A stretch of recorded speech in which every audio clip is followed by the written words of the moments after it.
महराज Malik MLA, वो तो MLA है, वो तो आप बीजेपी वाले का भी एमएलए है, एनसी का भी, हमारा भी, क्या बोलते हैं ये वो पीडीपी का, जितने भी हैं सबका एमएलए है। मैं हेल्पिंग हैंड चेयरमैन एनजीओ 22 साल से चला रहा हूं। हक की आवाज बोलना मेरा फर्ज है और मैं मरते दम तक बोलूंगा। मैं डीसी साहब से, एसपी साहब से बोलना चाहता हूं कि आप ये बताओ मुझे कि आपने ये जो इस बच्चे को पीएस से लगाया, क्या वजह, क्या मतलब, कोई तो प्रूफ दो। ना कोई मिलिटेंसी, ना कुछ। आप जानबूझ के मिलिटेंसी बना रहे हो, यहाँ पे आप जानबूझ के मिलिटेंट बना रहे हो बच्चों को कि भाई इसको बेगुनाह लिया, चलो हम भी बने। बंदा मिलिटेंट कैसे, उन्होंने गंद के बारे में बात की और बीजेपी वालों ने फोन किया इसको उठा दो जी, दाढ़ी के बदले में आप उठा रहे हो लोगों को। ये कौन सा तरीका है? अरे हिंदू है, मुसलमान है, सिख है, सारे एक जैसे हैं।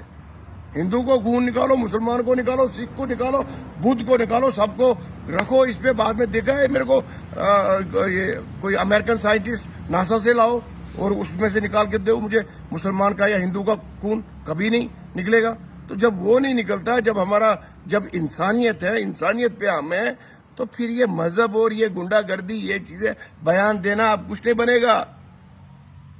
अभी तो कुछ नहीं है, अभी तो सारी सीटें ये इनकी चली जाएंगी। अब किसकी जाए किसकी नहीं जाए, मेरे को पॉलिटिक्स के अब उतना वो कोई लगाव नहीं है। मेरा जो एनजीओ है मैं उसकी बात करता हूं, मैं काम करता रहूंगा और मैं हक जो है, बातिल है, उन दोनों के लिए बोलता रहूंगा, उम्र भर बोलता रहूंगा जब तक मेरी सांस में सांस है। क्योंकि जो ये गलत बोलते हैं कि नहीं जी वो ये कर दो, अरे हक का बात करो। अगर वहां पे गन थी, उसने बात की, उसको आपने किस बात पे पीएसए लगाया? डीसी साहब या एसएसपी साहब, पीएसए का कोई मतलब होता है, वो उसकी कोई वजह होनी चाहिए। यहाँ तो वो फिर लोगों को हरास करता, लोगों को मारता, यहाँ पे मिलिटेंटी का टैग उस पे होता। हाँ, आप कुछ लोगों की वजह से अगर आप ये करने लगो, अगर आईएएस आपने किया है सर, तो आप उस पे पढ़ो कि कैसे आईएएस तो एक ये सीएम को नचा सकता है।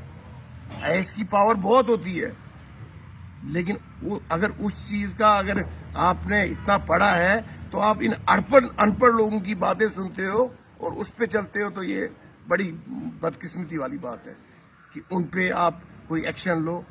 अगर वो मिलिटेंट है तो उसको सच में अगर है प्रूफ करो, तो उसको फांसी दो ना, रास्ते में इधर चौक में, मैं भी रहूंगा खड़ा। लेकिन जब बेगुनाह है फिर तो गलत कर रहा है। फिर तो आप ये हिंदुस्तान क्या पूरा मतलब हिंदुस्तान हमारा कि सोने की चिड़िया, आप बर्बाद कर रहे हो हिंदुस्तान को, ये नफरतों में, इसमें उसमें। लेकिन डरता आदमी कोई किसी से नहीं है।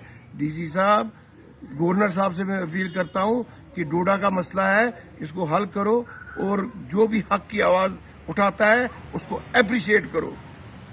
ये नहीं कि उसको बाद में सब गालियां देना शुरू हो जाए, उसने ये किया, वो किया, ये किया।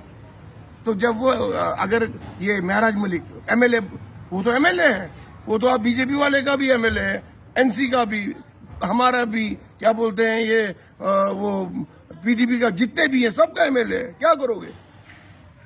जिसने वोट नहीं दिए उसका भी है, उसको तो लग गया है 5 साल, उसको कुछ नहीं कर सकता है कोई, गलतफहमी है। लेकिन ये भी बोल रहा हूं कि मैं उसके साथ नहीं हूं। उसके जो बच्चों के, नौजवानों के लिए काम है, उसके साथ हूं मैं।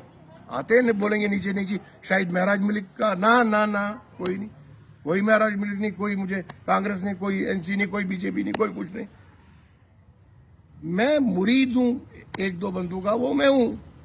तो बाकी रही हक की बात, वो मैं कभी छोड़ूंगा नहीं, वो मैं बोलूंगा। लेकिन इस पे ये करो, नहीं तो हमारे भी बच्चे इतने हैं यहाँ पे, वो आंदोलन करेंगे, अच्छा नहीं रहेगा इन चीजों का। और डरता कोई किसी से नहीं है।